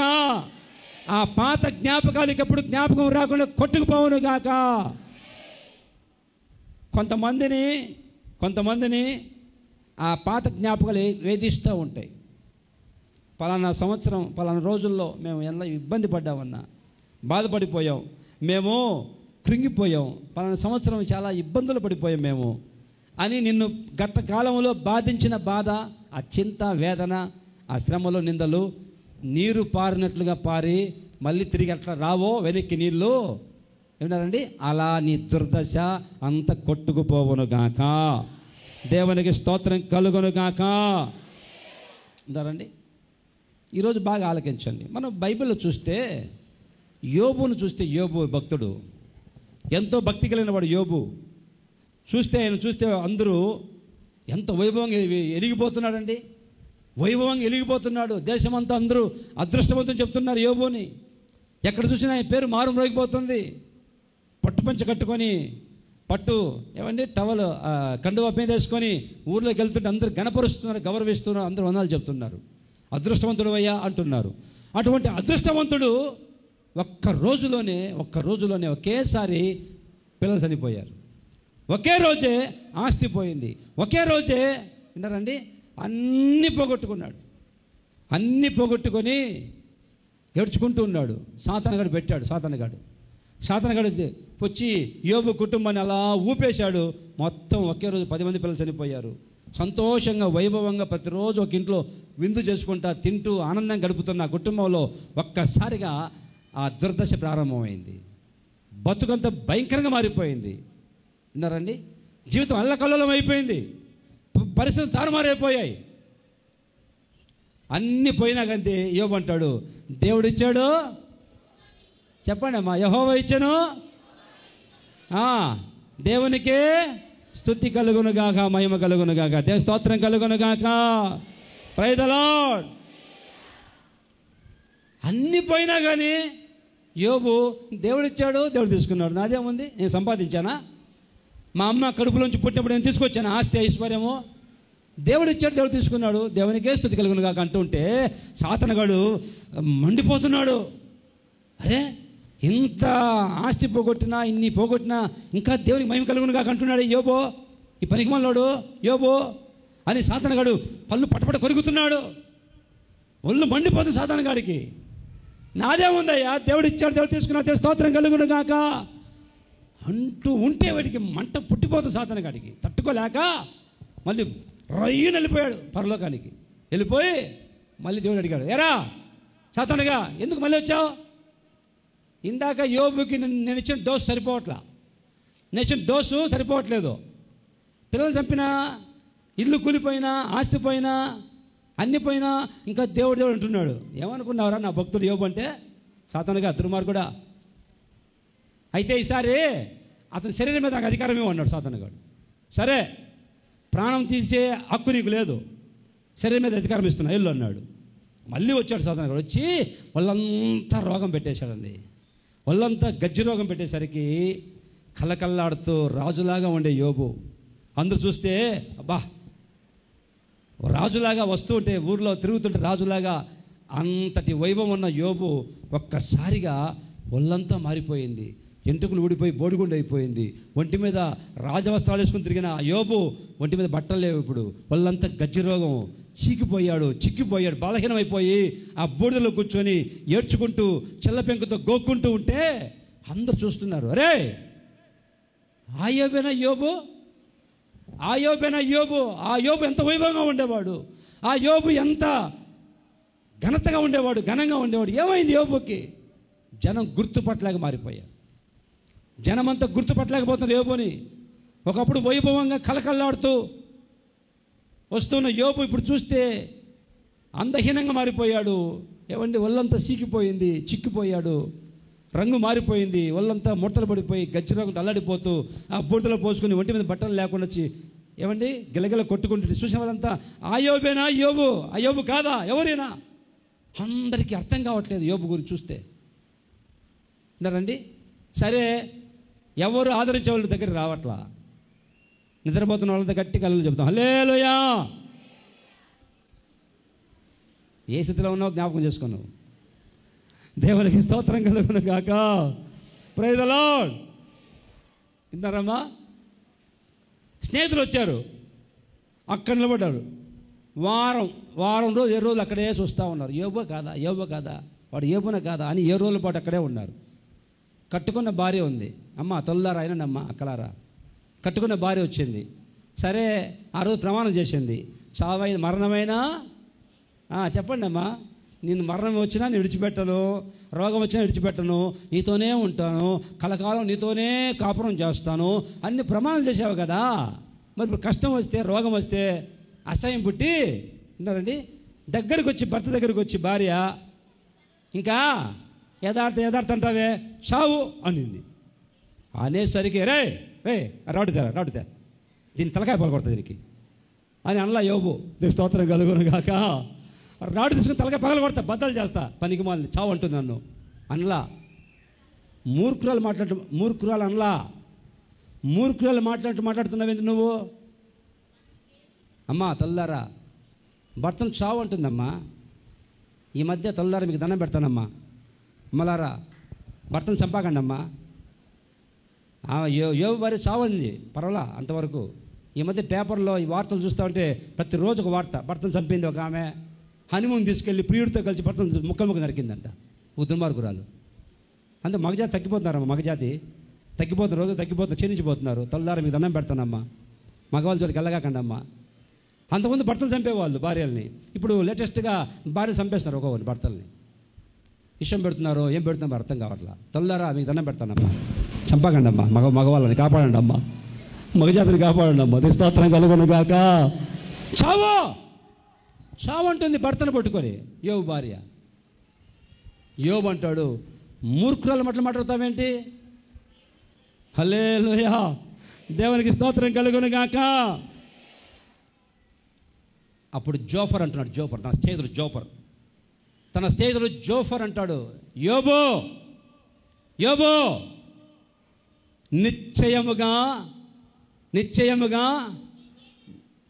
నీ నీ నీ నీ నీ దుర్దశను నువ్వేం చేస్తావు? మర్చిపోతావు యోబు. దేవుని స్తోత్రం కలుగును గాక.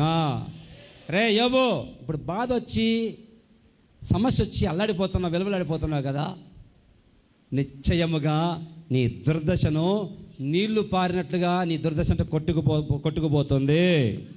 ఒకరోజు వస్తుంది మళ్ళీ యోబు, నీ యథార్థత, నీ భక్తి దేవుడు చూస్తున్నాడు. యోబు నిన్ను దేవుడు వదిలిపెట్టాడు, నీ దుర్దశను మర్చిపోతావు యోబు అని తన స్నేహితుడు ద్వారా దేవుడు మాట్లాడుతూ ఉన్నాడు. దేవుని స్తోత్రం కలుగును గాక. ఈరోజు తలపైకి తాళకించండి. ఈ రోజు వరకు, ఇప్పటి వరకు ఇక్కడ మందిరంలోకి వచ్చేంత వరకు నిన్ను గత కాలం వెంటాడుతూ వచ్చింది. కొంతమంది గతంలో చేసిన పొరపాట్లు, గతంలో చేసిన పాపాలు అవి వెంటాడుతూ ఉంటాయి, అవి వేధిస్తూ ఉంటాయి. అన్నయ్య ఎప్పుడో చేశాను అన్నయ్య, పెళ్ళి కాకముందు చిన్న పొరపాటు, అది నన్ను పీడకల్లాగా వెంటాడుతుంది అన్నయ్య, నన్ను తరుముతుంది అన్నయ్య. అది ఏ సమయంలో బయటపడిపోతుందో నాకు వేదనగా ఉంది, భయంతో వణికిపోతున్నాను. నా ప్రభు అంటాడు, నీ దుర్దశను, నేను వెంటాడుతున్న బాధలు, కన్నీళ్ళు ఈ రోజుతో కొట్టుకుపోబోతున్నాయి. నువ్వు ఏ బాధతో వచ్చావో, ఏ దుర్దశతో వచ్చావో అదంతా కొట్టుకుపోవును గాక.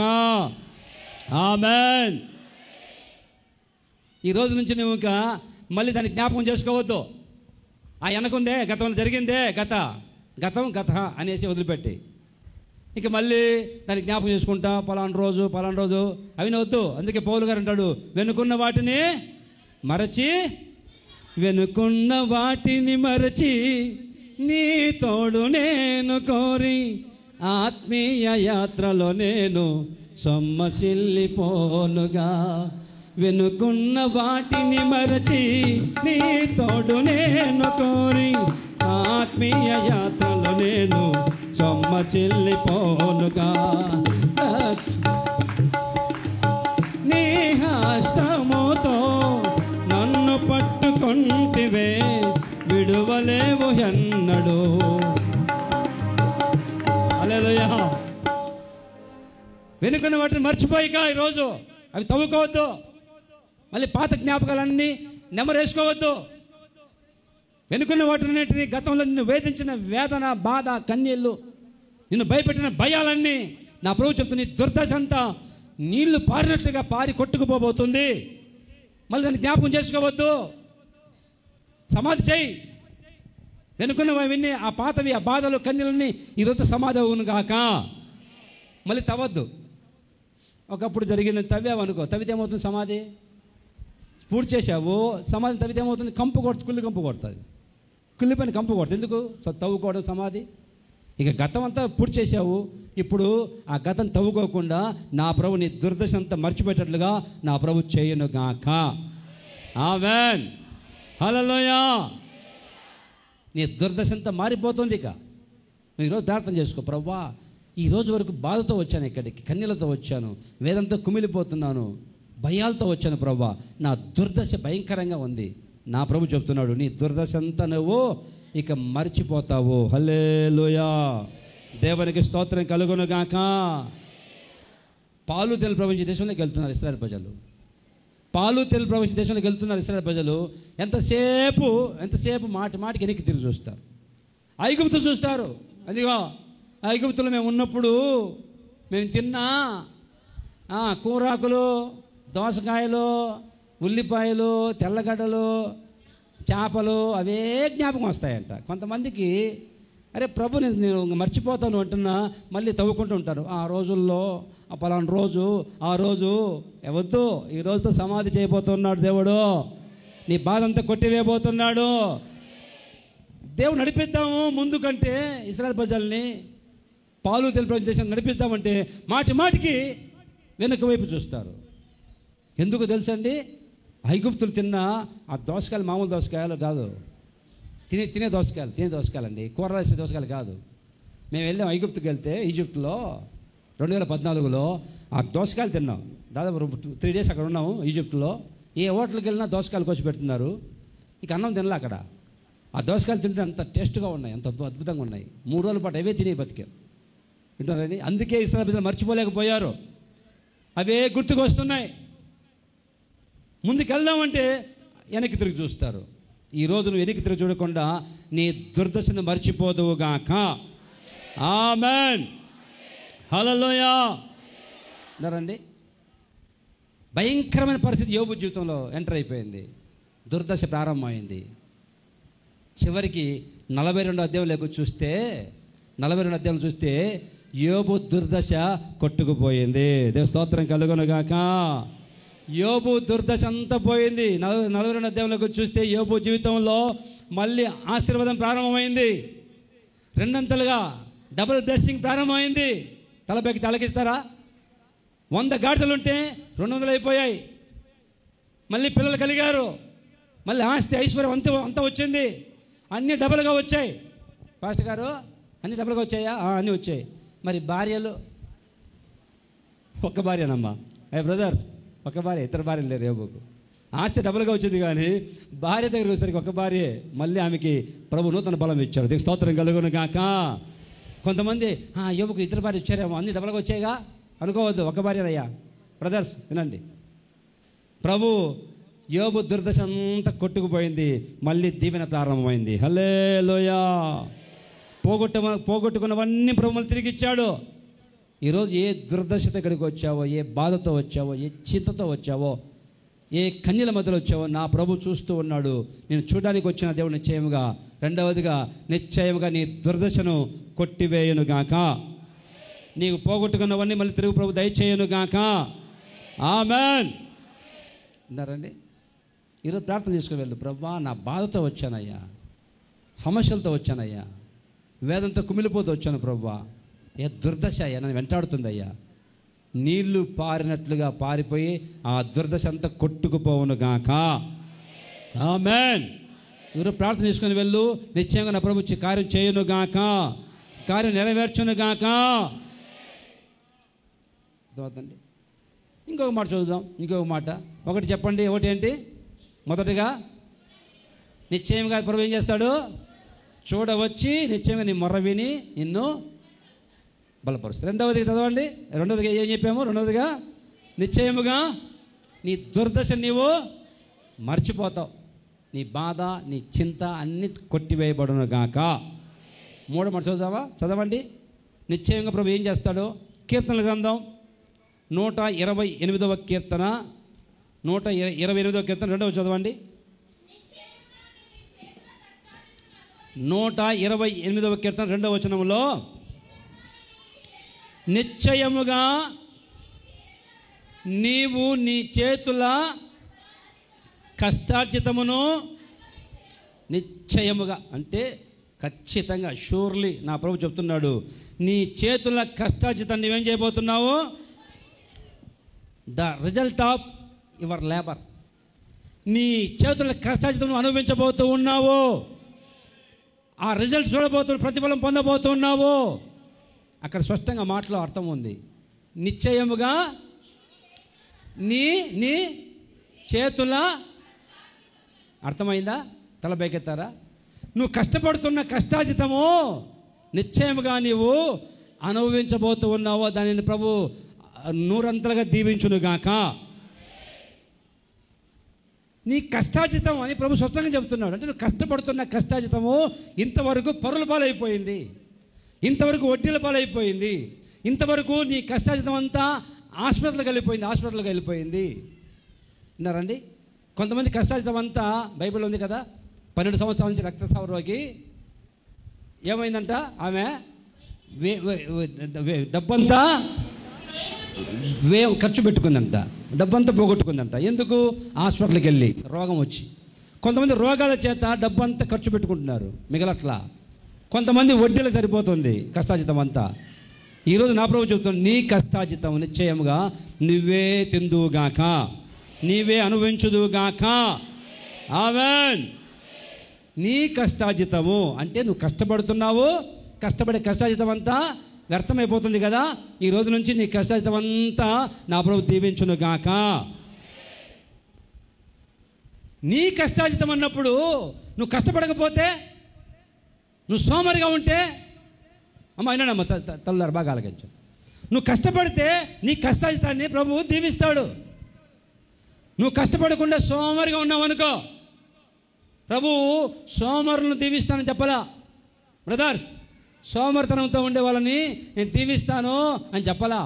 కష్టపడే వారి యొక్క కష్టాజితాన్ని నేను దీవిస్తాను, వాళ్ళు అనుభవిస్తానని చెప్తున్నాడు దేవుడు. నువ్వు కష్టపడకుండా 3 పూట్ల తింటా కూర్చుంటే తెల్లారా వినండి అమ్మా, భర్త డ్యూటీకి వెళ్ళి పని చేసుకొస్తుంటే నువ్వేమో కూర్చొని ఇంట్లో కూర్చొని సీరియల్ చూసుకుంటా టైంపాస్ చేసుకుంటా ఉండి ఉన్నారండి.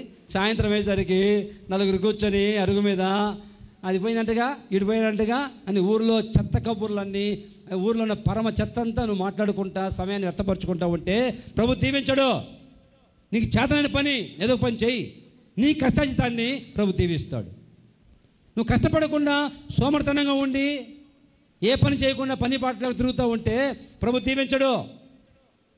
నీ కష్టాజితాన్ని నిశ్చయముగా నీ చేతుల కష్టాజితాన్ని నేను దీవిస్తాను, నువ్వు అనుభవించబోతూ ఉన్నావు. దేవునికి స్తోత్రం కలుగునుగాక. బ్రదర్స్, తమ్ముళ్ళు వినండి. కొంతమంది ఏ పని చేయరు. అన్నయ్య నేను బీటెక్ చదివాను అన్నయ్య, ఉద్యోగం రావట్లేదు. ఉద్యోగం రాలేదా, ఏదో ఒక పనికి వెళ్ళు. నువ్వు కష్టపడితే నీ కష్టాజితాన్ని దీవించబోతూ ఉన్నాడు. నువ్వు 50,000 రూపాయల జీతం వచ్చేంతవరకు ఎదురు చూస్తున్నావు అంటే నీ వయసు అయిపోతుంది. నా మాట వినండి. ఏదో ఒక పని చేయి, ఏదో ఒక పని. కూలి పనికి వెళ్ళు. ఎవరంటారు నేను కూలి పనికి వెళ్తే ఎవరన్నా ఏమైనా సిగ్గా నామూషా? కూలి పనికి వెళ్ళు. హోదా అయిన పక్కన పెట్టు. ఏదో ఒక పని చేస్తూ ఉండు. ప్రభు ఆ పనిలోనే నా ప్రభు దీవించబోతూ ఉన్నాడు. నీకే పని వచ్చమ్మా, ఆ పని చేయి. కుట్టు మిషన్ వచ్చా, కుట్టు మిషన్ పెట్టుకొని కుడతా ఉండు. పని వచ్చా, పనికి వెళ్ళు. ఏ పని చేయకుండా సోమవారం కూర్చొని తింటా టీవీ చూసుకుంటూ ఉన్నావు అనుకో, దేవుడు దీవించాడు. బ్రదర్స్ అన్నమాట వినండి. కొంతమంది యవనస్తులు ఉంటారు. యవనస్తులు ఇంట్లో తల్లిదండ్రులు తెచ్చి పెడుతుంటే, అమ్మానాన్న తెచ్చి పెడుతుంటే తినేసి ఫుల్గా ఏ పని చేయరు. అరే పనికి వెళ్ళరంటే పనికి వెళ్ళడు. దానికి కూడా బైక్ కొని పెట్టారు. బైక్ కొని పెడితే ఆ బైక్ వేసుకుంటాడు. ఏమండి, చినిగిపోయిన ప్యాంట్ వేసుకుంటాడు. చినిగిపోయిన ప్యాంటు అది, ఆ ప్యాంట్కి అన్నీ బెజ్జాలి, అన్నీ రంధ్రాలే. ఏమైనా ప్యాంట్ అంటే ఇది ఎయిర్ ఫ్రీ అన్నా, ఎయిర్ ఫ్రీ అంట. మొత్తం ఇప్పేరా ఆల్ ఫ్రీ అవుతుంది. ఎయిర్ ఫ్రీ అంటే ప్యాంట్ వేసుకొని ఏమండి టైట్ జీన్స్ వేసుకొని టైట్ టీషర్ట్లు వేసుకొని 150 రూపాయల నల్లద్దాలు పెట్టుకొని, నల్లద్దాలు కాలు షూ వేసుకొని ఇంక తిరుగుతూ ఉంటాడు. పిడుగురాలు మొత్తం అంతా పిడుగురాలు వెళ్తాడు. ఎక్కడ కాలేజీ ఉంటే అక్కడికి వెళ్తాడు. అమ్మాయికి బీటు కొడతా ఉంటాడు దరిద్రుడు. అర్థమవుతుంది. సమయం అంతా వ్యర్థపరుచుకుంటూ ఉంటాడు. నల్లద్దాలు పెట్టుకుంటాడు. నీ నల్లద్దాలు చూసి అమ్మాయి పడిపోతుందంట. నీ నల్లద్దాలు చూసి పడిపోతుంది అమ్మాయి. అమ్మో, అద్దాలు పెట్టుకొని టిప్టాప్గా ఏ పని పాటలకు తిరుగుతూ ఉంటాడు. ఊరి మీద పడి తిరుగుతూ ఉంటాడు. నా దేవుడు అటువంటి వాళ్ళని కాదు దీవించేది. ఎవరినంటే నీ చేతుల కష్టాజితాన్ని నా ప్రభు దీవించును గాక. ఆమేన్, హల్లెలూయా. నువ్వు కష్టపడితే నా ప్రభువు నీ కష్టాజితాన్ని దీవిస్తాడు. పౌలు గారు అంటాడు ఏమని తెలుసా, నేను పని చేయకుండా నీవు ఏం చేయకూడదు, పని చేయకుండా భోజనం చేయకూడదంట. అన్నం ముందు కూర్చున్నప్పుడు నీకు ఆలోచించుకోవాలా, ఈ అన్నము నేను తినచ్చా, నాకు యోగ్యత ఉందా, ఏ పని చేయలేదు నేను, ఈ అన్నం ఎలా తినాలి అని గమనించుకోవాలా. పని చేయకుండా భోజనం చేయకూడదు. అమ్మా, పని చేయకపోతే అన్నం పెట్టగాకండి, ఎవరికైనా చెప్తున్నా. పని చేయకపోతే అన్నం పెట్టగాకండి ఎవరికైనా సరే. నీ భర్త కానీ, నీ కొడుకు కానీ, నీ కూతురు కానీ పని చేయకపోతే అన్నం పెట్టద్దు. కొంతమంది సుకుమారంగా ఉంటారు. కొంతమంది ఏ పని చేయరు. అమ్మాయి కసు కొట్టమ్మాయి అంటే నాకు రాదు మమ్మీ. వాళ్ళమ్మ చిన్నప్పటి నుంచి తినిపిస్తానే ఉంది. స్పూన్తో తింటా ఉండి ఇప్పుడు ఏ చేత్తో అన్నం తినాలి నాకు అర్థం కాదు. కొంతమంది ఆడపిల్లలకి ఏ చేత్తో అన్నం తినాలి అర్థం కాదు, ఏ చేత్తో తినాలని అర్థం కాదు. కొంతమంది ఎడవ చేతి తింటున్నారు అన్నం, దరిద్రం. ఎందుకు? వాళ్ళమ్మ నేర్పించాలా, చిన్నప్పటి నుంచి నోట్లో పెడతా ఉంది. ఏ పని చేయకుండా సుకుమారంగా పెంచుకొని నీ చేతుల నిశ్చయముగా నీ చేతుల కష్టాన్ని నువ్వు అనుభవిస్తావు. స్తోత్రం కలుగును గాక. Praise the lord. బ్రదర్స్ అన్నమాట వినండి. కష్టపడండి, పని చేయండి, ఏదో ఒక పని చేయండి. కొంతమంది ఉన్నారు, కొంతమంది సోమరులు. చెప్పకూడదు కానీ భార్య దగ్గరికి వెళ్ళి ఎదుగా పోయి మీ అమ్మ దగ్గరికి వెళ్ళి ఒక 2 లక్షలు పట్టుకురాపో. అత్తమామ వాళ్ళ దగ్గరికి వెళ్ళి మరి సిగ్గున ఉందద్దా కొంతమందికి. ఈ వయసులో కూడా ఇంకా అత్తమామ దగ్గర ఆధారపడుతుంటారు. అత్తమామ దగ్గరికి వెళ్ళి వ్యాపారం చేద్దాం, వ్యాపారము 2 లక్షలు తీసుకురాపో. కష్టపడి పని చేయి, దేవుడు దీవిస్తాడు. ఎవరి మీద ఆధారపడతావేంటి? ఏదో అవసరం వస్తే మేనత్తని, మేనమామని, పెదనాన్ని పోయి వాళ్ళు రుద్దుకోకూడదు. నా ప్రభు మీద ఆధారపడి ప్రార్థన చేయి, కష్టపడు, నా ప్రభు నీ కష్టాలను దీవించును గాక. పెళ్ళప్పుడు ఇచ్చారు కదా, ఇంకా ఇప్పుడు కూడా పోయి తీసుకురాపో అని మాటికి భార్యను పంపిస్తారు పుట్టింటికి. ఎక్కడ వెళ్ళమే డబ్బులు ప్రింట్ చేస్తున్నారా? వ్యాపారం చేద్దాం, బైక్ కొనాలి, డబ్బులు తీసుకురాపో, ₹1,00,000. ఏది కష్టపడలేవు, చేత కాదు నీకు అంటారండి. కష్టపడి ఇది కష్టంతో కొనిపెట్టుకో. ఎవరు తెచ్చుకుంటావు? అత్తగారు సొమ్ము తెచ్చుకొని మాటికి వృధాగా సొమ్ము తెచ్చుకొని తింటూ ఉంటావు. ప్రభు చెప్తున్నాడు, నీ చేతుల కష్టాజితాన్ని నీవు అనుభవిస్తావు, నిశ్చయంగా దీవిస్తాను. ఆమేన్. సోమర్థనంతో ఉంటే కాదు, పని చేయకుండా కూర్చుంటే కాదు. విన్నారండి? కష్టపడండి, దేవుని దశమ భాగం దేవునికి ఇవ్వండి. నీ కష్టాజితంలో నా ప్రభు దీవించబోతూ ఉన్నాడు. ఇది మొదలుకొని నా ప్రభు నీ కష్టాజితాన్ని దీవించును గాక. నువ్వు తినగా 10 మందికి పెట్టేటట్లుగా మిగిలిపోవును గాక. ఇంతవరకు చాలక ఉంది నీ బతుకు, చాలక నెలకు సరిపోతుంది. వచ్చిన కష్టాజితం అంతా నెలకే, వడ్డీకి వడ్డీ. కొంతమంది ఉన్నారు, తినేదానికి అప్పు తెచ్చుకుంటారు, తినడానికి అప్పు తెచ్చుకొని తింటారు. ఏమండి, ఏది చేయాలన్నా అప్పే. ఏ పని చేయాలన్నా అప్పు తెచ్చుకుంటారు, అది వడ్డీ పెరిగిపోతుంటుంది. ఈ లోపల డబ్బు వచ్చిందిలే చేతికి అనేసరికి విడిపోయి యాక్సిడెంట్లో ఎవరికి గుద్దేస్తాడు, ఆ డబ్బులు అక్కడ పోతాయి. అర్థమవుతుందమ్మా? దేవుని స్తోత్రం కలుగును గాక. Praise the Lord. ఒక అక్క నలుగురు ఉన్నారు ఇంట్లో. ఎంత ఉప్మా చేస్తారు మీరు? ఉప్మా నలుగురు ఎంతమంది ఎంత చేస్తారమ్మా? నలుగురున్నారు, 2 పిల్లలు, భార్య భర్త. ఎంత చేస్తారు ఉప్మా? ఒక అర కేజా అమ్మ? అర కేజీ తింటారా? అంతకన్నా ఒక కేజీ అనుకో, పోనీ కొంచెం ఎక్కువ తినేవాళ్ళు ఉంటారు అనుకో. 2 కేజీలు వేసింది ఉప్మా, 2 పిల్లలు, భార్య భర్తకి. ఇంత 2 కేజీలు వేసి వండింది, ఉప్మా వండింది.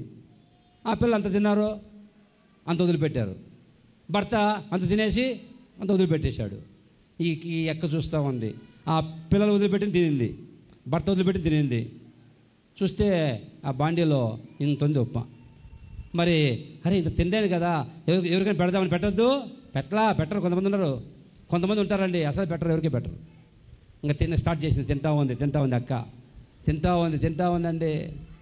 అటు పోయి వస్తుంది కొంచెం తింటుంది, ఇటు పోయి కొంచెం తింటుంది, మొత్తం అవగొట్టేసింది. ఇంతవరకు వచ్చింది, గొంతు వరకు వచ్చింది. ఇంకా అరగక తిరుగుతూ ఉంది, అటు ఇటు తిరుగుతూ ఉంది అరగక. 2 కేజీలు ఉప్మా తినేసింది, మామూలు మనిషి కాదు. దేవుని స్తోత్రం కలుగును గాక. తిరుగుతూ ఉంది.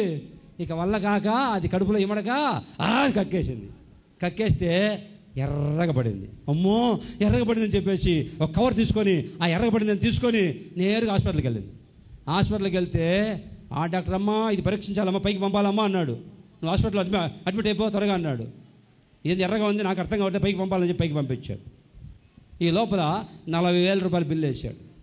40,000 బిల్లు వేసి చివరికి, అమ్మ ఇదేం కాదు, టమాటో తొక్కమ్మ అని బిల్లు వచ్చింది. ఏంటంట, ఇది టమాటో తొక్కమ్మ, ఏమీ లేదని చెప్పి. మరి టమాటో తొక్క 40,000 బొక్క అయిపోయిందిగా.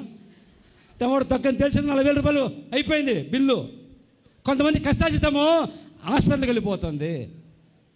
కొంతమంది కష్టాజితము అర్ధాంతరంగా ఎవరో తింటున్నారు, అన్యులు మీ కష్టాజితాన్ని. అనవసరమైన ఖర్చులు. నా ప్రభు చెప్తున్న నిశ్చయముగా ఈ రోజు నుంచి నీ చేతుల కష్టాజితాన్ని నువ్వే అనుభవించుదువుగాక. ఆమేన్. వచ్చిన జీతం సరిపోదు, వచ్చిన రాబడి సరిపోదు, మళ్ళీ అప్పులు తెచ్చుకోవాలి. ఫీజు కట్టాలంటే అప్పు, తినడానికి అప్పు. 5 ఉన్నారు ఇంట్లో, 5 కష్టపడి పని చేస్తే మిగిలిపోతుంది, చేయరు. అప్పు తీసుకురాపో. కొంతమంది భార్యలు ఉంటారు, భార్యలు అప్పు తీసుకురాపో. తీర్చేది ఎవరమ్మా? వాడు కష్టపడి తేవాలిగా. కొంతమందికి ఏం బాధ్యత ఉండదు. ఈరోజు నువ్వు కష్టపడు, నా ప్రభువు నిన్ను దీవించబోతూ ఉన్నాడు. ఆమేన్. దేవునికి స్తోత్రం కలుగును గాక. చెప్పండి. 1, నిశ్చయముగా నిన్ను చూడవచ్చి నీ మొర ఆలకించి నిన్ను నడిపిస్తాను. 2, నిశ్చయముగా నీ దుర్దశ నీవు మర్చిపోతావు. 3వది, నిశ్చయముగా నువ్వు కష్టపడుతూ ఉంటే నీ చేతుల కష్టాన్ని నా ప్రభు దీవిస్తాడు. 10 మందికి పెట్టేటట్టుగా ప్రభు దీవించును గాక. నువ్వు తినగా మిగిలిపోవును గాక. దశంభాగం నమ్మకంగా ఇవ్వండి. మందిరం ప్రారంభించబోతున్నావు ఇక్కడ. నమ్మకంగా తెచ్చి దశంభాగాలు కానుకలు ఇవ్వండి, దేవునికి సమర్పించండి. నా ప్రభు మిమ్మల్ని 100 దీవించును గాక. ఆమేన్. కొంతమంది కష్టపడకుండా సుఖంగా ఉంటే దేవుడు దీవించడు. సోమరుల్ని దేవుడు దీవించడు చెప్తున్నా. సోమర్తనంతో ఉంటే కష్టపడి ఏదో ఒక పని చేయి, ఆ పనిలోనే ప్రభు విస్తరింపజేయును గాక, నీ కష్టాన్ని వర్ధల చేయును గాక. చివరిగా ఒక మాట చదివి ముగించుకుందాం. చివరిగా ఒక మాట చదివి చివరిగా చదవండి. ఒక చిన్న మాట చదివి ముగించుకుందాం. హెబ్రీ పత్రిక 6వ అధ్యాయం 14వ వచనం. హెబ్రీ పత్రిక 6:14. చివరిగా ఒక మాట చదివి ముగించుకుందాం. హెబ్రీ పత్రిక 6:14లో చివరి మాట, తన తోడని ప్రమాణం చేసి, అదిగో చివరి మాట, నా దేవుడు ప్రమాణం చేస్తున్నాడు. ఎందుకో ఒక వాగ్దానం చేస్తున్నాడు. నిశ్చయముగా నేను నిన్ను surely I will bless you, నిశ్చయముగా నేను నిన్ను ఆశీర్వదించబోతూ ఉన్నాను. ఇక్కడ చేరి వచ్చిన మిమ్మల్ని అందరినీ నా ప్రభు ఆశీర్వదించునుగాక, ఆశీర్వదించునుగాక, ఆశీర్వదించునుగాక. ఆశీర్వాదం కావాలన్న వాళ్ళతో బిగ్గరగా అల్లరి చెబుతారా? ఆశీర్వాదం కావాలనుకున్న వాళ్ళతో బిగ్గరగా ఆమెన్ చెబుతారా? ఆమెన్. ఏమిటి ఆశీర్వాదం అంటే అమ్మా? ఆశీర్వాదము అంటే ఏంటి చెప్పు? ఎవరైనా చెప్తారా? కరెక్ట్గా చెప్తారా? ఆశీర్వాదం అనే ఒక దానికి డెఫినేషన్ చెప్తారా? డెఫినేషన్ ఏంటో? ఆశీర్వాదం అంటే ఏంటి చెప్తారా? దానికి కొంతమంది వస్తారు మా దగ్గరికి, అన్నయ్య మంచి ఉద్యోగం ఇచ్చాడు దేవుడు, దేవుడు ఆశీర్వదించాడు అన్నయ్య, మంచి ఉద్యోగం వచ్చింది అన్నయ్య, దేవుడు ఆశీర్వదించాడు. తలపైకి తాళకించా, ముగిస్తున్నా. చక్కటి ఇల్లు కట్టుకున్నాం అన్నయ్య, దేవుడు దీవించాడు అన్నయ్య, దేవుడు ఆశీర్వదించాడు. అన్నయ్యో అమ్మాయికి పెళ్ళి అయిపోయింది, గ్రాండ్గా పెళ్లి చేసామన్నయ్య, దేవుడు ఆశీర్వదించాడు అన్నయ్య. అన్నయ్య పొలం కొన్నాం, ఒక ప్లాట్ కూడా కొనేసాం, దేవుడు ఆశీర్వదించాడు. దేవుడు కృపను బట్టి ఈ సంవత్సరం అన్నయ్య కొంచెం బంగారం కొన్నాం అన్నయ్య, దేవుడు ఆశీర్వదించాడు అన్నయ్య. అబ్బాయి విదేశాలకు వెళ్తున్నాడు అన్నయ్య, దేవుడు ఆశీర్వదించాడు. చూడండి, బాగా ఆలోచించండి. అన్నిటికీ ఈ మాటని యాడ్ చేస్తారు. ఏమని? బాగా ఆలోచించండి. ఉద్యోగం వచ్చింది, దేవుడు ఆశీర్వదించాడు. పెళ్లి చేశాము, దేవుడు ఆశీర్వదించాడు. పొలం కొన్నాము, దేవుడు ఆశీర్వదించాడు. ఇల్లు కట్టాము, దేవుడు ఆశీర్వదించాడు. అమ్మాయి అమెరికాకి వెళ్ళింది, దేవుడు ఆశీర్వదించాడు. అందరూ బాగా సెటిల్ అయిపోయారు, దేవుడు ఆశీర్వదించాడు అంటున్నారు. ఆశీర్వాదం అంటే డబ్బా? ఆశీర్వాదం అంటే డబ్బా, బంగారమా, వెండా, ఇల్లా, పొలమా, స్థలమా, పెళ్ళా? అసలు ఆశీర్వాదం అంటే ఏమిటి? తలపైకి తాళకించండి. ఆశీర్వాదం అంటే డబ్బు కాదు.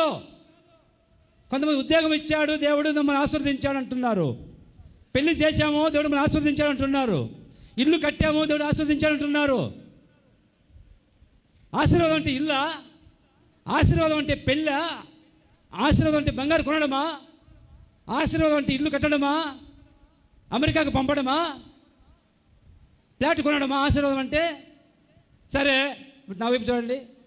మిమ్మల్ని అందరూ మీరు ఆ మాట అంటున్నారు, బైబిల్ తెలుసు కాబట్టి దేవుడు మిమ్మల్ని ఆశీర్వదించాడు, ఇల్లు కట్టాం, పెళ్లి చేశామని. మరి పిడుగురాళ్ళలో ఎంతమంది లేరు? ఎంతమంది ఇల్లు కట్టలే? మీకంటే గొప్ప ఇల్లు కట్టలా? మీకంటే పెద్ద పెద్ద ఇల్లు కట్టారు పిడుగురాళ్ళు చాలామంది అన్యులు. మీకంటే గ్రాండ్గా కార్లు ఉన్నాయి వాళ్ళకి. మీకంటే గొప్పగా వారి పిల్లలు విదేశాల్లో చదువుకుంటున్నారు, సెటిల్ అయిపోయారు. మరి వాళ్ళని ఎవరు ఆశీర్వదించారు? ఇల్లు కట్టామన్నయ్యా, దేవుడు ఆశీర్వదించాడు. పెళ్లి చేసాము, దేవుడు ఆశీర్వదించి అంటున్నారే, మరి వాళ్ళని ఎవరు దీవించాడు? ఆశీర్వాదం అంటే డబ్బు కాదు, గుర్తుంచుకొని చెప్తున్నా. ఈరోజు ఆ మాట నోట్ చేసి పెట్టుకోండి. ఆశీర్వాదం అంటే డబ్బు, బంగారము, పెళ్ళి, ఇల్లు, స్థలము, పొలము కాదు. కారు కొనడం కాదు ఆశీర్వాదం అంటే. అన్నీ అవి వాళ్ళు కూడా ఉన్నాయి అన్యులకి, నీకంటే ఎక్కువ. కష్టపడే ప్రతి ఒక్కరిని ప్రభు దీవిస్తాడు. కష్టపడే ప్రతి ఒక్కరిని దేవుడు ఆశీర్వదిస్తాడు. నా దేవుని ఏమండి, నా దేవుడు నీతిమంతుల మీద, అనీతిమంతుల మీద, అందరి మీద వర్షం కుమ్మరిస్తాడు. మేము పిడుగురాళ్ళ భక్తులం అన్నయ్య, పిడుగురాళ్ళ భక్తుల విశ్వాసం.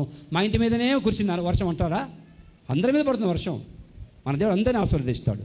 దేవ స్తోత్రం కలుగును గాక. Praise the Lord. బాగా ఆలకించండి. మరి ఆశీర్వాదం అంటే ఏమిటి? నిశ్చయముగా నేను నిన్ను ఆశీర్వదిస్తానని చెప్పాడు దేవుడు. ఆశీర్వాదం అంటే ఏమిటి? డబ్బు కాదు, బంగారం కాదు, వెండి కాదు, స్థలం పొలం కాదు. మరి ఏమిటి ఆశీర్వాదం అంటే? చెబుతా, శ్రద్ధగా ఆలకించండి. దేవ స్తోత్రం కలుగును గాక. Praise the Lord. సంఖ్యాకాండము 6:24. ఆశీర్వాదం అంటే ఏమిటి చెప్తున్నా. ఆశీర్వాదం అంటే ఏమిటో సంఖ్యాకాండము 6:24. అది చూడండి, మాట చూడండి. ఆశీర్వాదం అంటే ఏమిటో సంఖ్యాకాండం 6:24 స్పష్టంగా ఉంది. యెహోవా నిన్ను ఆశీర్వదించి నిన్ను కాపాడును గాక. దేవుని స్తోత్రం కలుగును గాక. ఆశీర్వాదం అంటే అర్థమవుతుందా? డబ్బు కాదు, బంగారం కాదు, స్థలం కాదు, కారు కాదు, ఇల్లు కాదు, ఉద్యోగం కాదు, పెళ్లి కాదు. మరి ఏమిటి? యెహోవా నిన్ను ఆశీర్వదించి నిన్ను కాపాడబడమే ఆశీర్వాదం అంటే. హల్లెలూయా. నీవు కాపాడబడడం ఆశీర్వాదం. అపాయాలు చిక్కుకోకుండా కాపాడబడమే దేవుని యొక్క ఆశీర్వాదం. డబ్బు అందరికీ ఉంది, బంగారం అందరికీ ఉంది. కానీ ఇప్పుడు ఒక భయంకర ప్రమాదంలో నీవు నీ కుటుంబం క్షేమంగా బయటకు వచ్చారే, అది దేవుని యొక్క ఆశీర్వాదం. యెహోవా నిన్ను ఆశీర్వదించి నిన్ను కాపాడుతాడు. ఆశీర్వాదంలో కాపుదల ఉంది. దేవుని యొక్క ఆశీర్వాదంలో కాపుదల ఉంది. నిత్యము ఇశ్రాయేలును కాపాడువాడు కొనుక్కొని నిద్రపోడు, నిన్ను కాపాడుతూనే ఉంటాడు. ఎక్కడికి వెళ్ళినా, ఏ ప్రాంతానికి వెళ్ళినా తిరిగి ఇంటికి వచ్చేంత వరకు ఈరోజు నువ్వు కాపాడబడుతున్నావే, అది దేవుని యొక్క ఆశీర్వాదం. అన్యులకు లేదా కాపుదల. నువ్వు ప్రభువాని కేకేస్తే ఆ అపాయంలో నుంచి ఎంతమంది చెప్తా సాక్ష్యాలు? అన్నయ్య పడిపోతున్నా, నన్ను ఎవరు చేపట్టుకుని లాగారన్నయ్య బయటికి. అదే దేవుని ఆశీర్వాదం అంటే. ఆమేన్. హల్లెలూయా. భయంకరమైన ఆట తిరగబడింది అన్నయ్య. వస్తుంటే మందిరానికి ఆట తిరగబడింది అన్నయ్య. అందరికీ దెబ్బలన్నయ్య, కాళ్ళు చదివిపోయాయి, నాకు ఏ గీత వల్లేదన్నయ్య. అదేనమ్మా దేవుని ఆశీర్వాదం అంటే. ఆ కాపుదలే దేవుని ఆశీర్వాదం. అందుకే యాకోబు అంటాడు, యాకోబు ఆదికాండం 32వ అధ్యాయము, ఆదికాండం 32:26 చదవండి. 32:26 ఆదికాండము 32:26లో తెల్లవారుచున్నది కనుక నన్ను పోనిమ్మనగా నీవు నన్ను ఆశీర్వదించితేనే కానీ నిన్ను పోనీయనని అంటున్నాడు యాకోబు. తలపైకెత్తాను, ముగిస్తున్నా చివరిగా. తలపైకెత్త. నన్ను ఆశీర్వదిస్తేనే కానీ పోనివ్వనని గట్టిగా దేవుని పాదాలు పట్టుకున్నాడు. దేవుడు అంటాడు, రే తెల్లారిపోతుందిరా, నన్ను వెళ్ళిపోవాలరా, నన్ను వదిలిపెట్టు అని దేవుడు అంటుంటే, నేను వదలను, నన్ను ఆశీర్వదించు, నన్ను ఆశీర్వదించు. ఆ యెబ్బోకు దేవుని దగ్గర దేవుని పాదాలు పట్టుకొని యాకోబు పోరాడుతున్నాడు. గట్టిగా కౌగిలించుకున్నాడు దేవుని పాదాలు పట్టుకొని, నేను వదలను, నన్ను ఆశీర్వదించు, ఆశీర్వదించు. తలపైకెత్తారా? ఏమిటి ఆశీర్వాదం అంటే? మరి యాకోబుకి ఏమైనా తక్కువైంది? అప్పటికే మేనమామ ఇంట్లో సంపాదించుకొని గాడిదలు, గొర్రెలు, మేకలు, పశువులన్నీ సంపాదించుకొని విస్తారమైన మందలు సంపాదించుకొని వస్తూ ఉన్నప్పుడు ఇప్పుడు మళ్ళీ అడుగుతున్నాడు, నన్ను ఆశీర్వదిస్తేనే కానీ నిన్ను వదిలిపెట్ట అంటాడు. ఇంకేమిట్రా ఆశీర్వాదం అంటే? ఇదిగో మందలు ఉన్నాయిగా, పశువులు ఉన్నాయిగా, మేకలు మందలు ఉన్నాయిగా, మరి ఇంకెందుకు ఆశీర్వాదం? అది కాదా ఆశీర్వాదం. మా అన్న వస్తున్నాడు నన్ను చంపడానికి, జనం తీసుకొని మా అన్న వస్తున్నాడు, మా అన్న చేతులు పడకుండా నన్ను కాపాడయ్యా, అది ఆశీర్వాదం అంటే. ఆమేన్. నన్ను ఆశీర్వదిస్తేనే కానీ పోనివ్వని అన్నాడే. ఆస్తి గురించి కదా అడిగేది. అక్కడ ఆస్తి ఉంది. యాకోబుకి ఏమైనా తక్కువ ఉంది? ఎన్ని మందలు లేవు, చివరికి ఎక్కువైపోవాలని కానుక పంపించాడుగా. ఏమంటున్నాడంటే, మా అన్న వస్తున్న చంపడానికి నన్ను చంపేస్తాడేమయ్యా, మా అన్న చేతులు పడుకుని నన్ను కాపాడయ్యా, నన్ను ఆశీర్వదించయ్యా. ఆశీర్వాదంలో కాపుదల ఉంది. ఏ స్తోత్రం కలుగును గాక.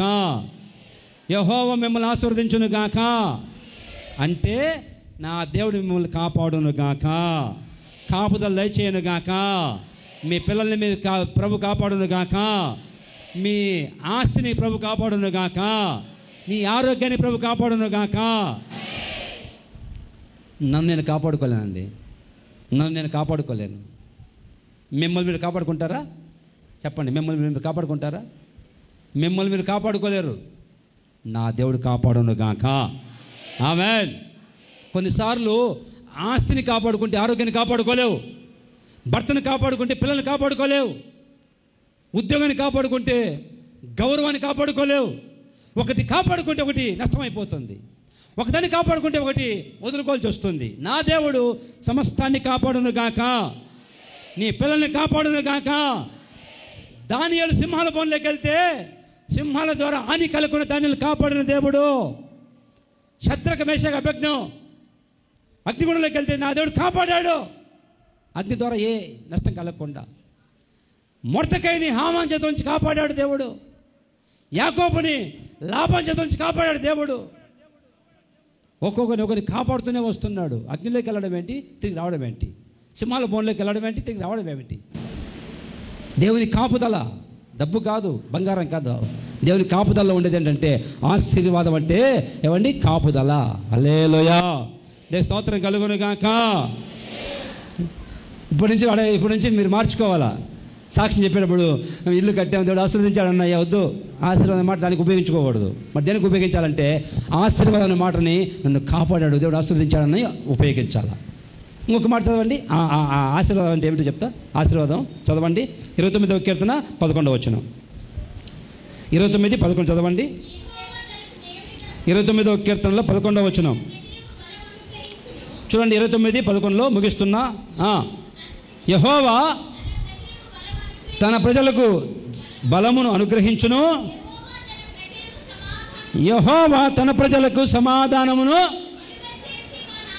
సమాధానమును కలుగజేసి, అదండి, యెహోవా తన ప్రజలకి సమాధానం కలుగజేసి ఆశీర్వదిస్తా. ఆశీర్వాదంలో సమాధానం ఉంది. దేవుని స్తోత్రం కలుగును గాక. ఆశీర్వాదంలో డబ్బు లేదమ్మా. నా పేరు ఆశీర్వాదం అమ్మా, నా పేరు ఆశీర్వాదం అన్నయ్య, నా పేరు బ్లెస్సింగ్ అన్నయ్య. ఆశీర్వాదంలో డబ్బు లేదు, బంగారం లేదు. ఆశీర్వాదంలో కాపుదల ఉంది, ఆశీర్వాదంలో సమాధానం ఉంది. దేవుని స్తోత్రం కలుగును గాక. ఆశీర్వదించాడు అని చెప్పేటప్పుడు నా దేవుడు నన్ను కాపాడాడు, నాకు సమాధానం ఇచ్చాడు, నా దేవుడు నన్ను ఆశీర్వదించాడు అని చెప్పాలా. బంగారం ఇచ్చాడు, డబ్బు ఇచ్చాడు, ఆశీర్వదించాడు అనే మాట వాడకూడదు. ఇప్పటికైనా గుర్తుంచుకొని ఆశీర్వదించాడనే మాట వాడేటప్పుడు నన్ను కాపాడాడు, నన్ను సమాధానం ఇచ్చాడు అని ఆ మాట చెప్పేటప్పుడు నన్ను ఆశీర్వదించని చెప్పాలి. నిశ్చయముగా నా దేవుడు నిన్ను ఆశీర్వదించును గాక. అంటే ఈరోజు నుంచి నిన్ను, నీ కుటుంబం, నీ పిల్లల్ని కాపాడును గాక. నీ ఆరోగ్యాన్ని పాడు కాకుండా ప్రభువే కాపాడును గాక. నీ కుటుంబం చుట్టూ అగ్ని కంచె వేసి దుష్టుని కన్ను పడకుండా కాపాడును గాక. సాతాను కుయుక్తులు నీ కుటుంబం నెరవేరకుండా ప్రభు కాపాడును గాక. నీ పిల్లలు ఎక్కడికి వెళ్ళినా ఇంటికి వచ్చేంత వరకు నా ప్రభు కాపుదల దయచేయును గాక. ఆమేన్. అదే ఆశీర్వాదం అంటే. కాపాడబడమే ఆశీర్వాదం, సమాధానంగా ఉండడమే ఆశీర్వాదం. ఈరోజు నా ప్రభు ఆ విధంగా నేను దీవించును గాక. నిశ్చయముగా నా ఉద్దేశాలన్నీ నీ పట్ల నెరవేర్చబోతూ ఉన్నాను. ఏమిటాయి నీ ఉద్దేశాలు? ఒకటి, నిశ్చయముగా చెప్పండి, నిశ్చయముగా చూడవచ్చి నిశ్చయము నీ మొర ఆలకిస్తాడు. 2, నిశ్చయముగా నీ దుర్దశ నీవు మర్చిపోతావు, మళ్ళీ ఎప్పుడు జ్ఞాపకం రాదు. 3, నిశ్చయముగా నీ చేతుల కష్టాన్ని నువ్వు అనుభవిస్తావు. 4, నిశ్చయముగా నేను నిన్ను ఆశీర్వదించబోతూ ఉన్నాను. ఆమేన్. అందరు లెసలు పడదాం, అందరు లెసలు పడి ఎవరికి వాళ్ళు నిశ్చయముగా నా జీవితంలో ఈ కార్యం చేయ ప్రభువుని అడుగుదాం. అందరు లెసలు పడండి, అందరూ లేచి నిలబడి